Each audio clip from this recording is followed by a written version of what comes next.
So, as you're all college students working your way through a higher education, you may know that our climate is changing at a rapid rate. But what you may not know is exactly how it's changing and what we can do to fix it. If you take a look at this diagram of global temperature changes, we can see that individual years show cooling curves. But if you look at the curve as a whole general trend, you can see that the general trend is a 0.4 degrees Celsius temperature increase from 1940, which is where it appears the human factors on climate change start to make an effect. So what effects are causing this, you might ask? Well, the major cause of all of this is carbon in the atmosphere. Human consumption of fossil fuel and industry processes emit 65% of global greenhouse gas temperatures in the atmosphere. To be able to wrap your head around how humans alone have caused 95% of all possible observed warming, we can take a look at something called radiative forcings. These forcings are something like greenhouse gases, or in general, something that will trap external heat in the atmosphere. A comparison of naturally occurring radiative forcings like volcanoes or solar radiative forcing show that human-initiated forcings such as greenhouse gas or aerosols have significantly increased global temperatures as compared to these naturally occurring ones.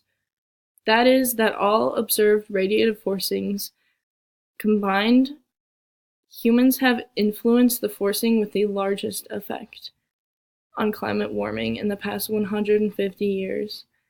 With all of this known, future climate predictions include an increase in catastrophic natural disasters such as heat waves and sea level rise, contributing to mass loss of human life.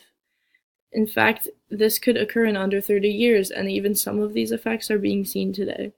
So, how can we make this change or make it different for our future generations?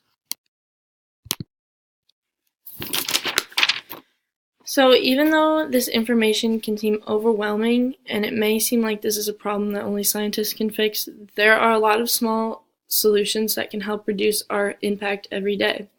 Small changes in our everyday life will have a bigger influence than we think. One small change that can have a huge impact is reducing our use of plastic. One way we can do this is by cutting back our use of plastic bottles by using reusable water bottles. It was estimated that by 2050, oceans will contain more water bottles in weight than by weight of fish. The use of plastic water bottles has linked to ecosystem disruption, and the use of plastic bags is linked to ocean toxicity. By using reusable bags rather than plastic ones, it would decrease our impact of global climate change little by little.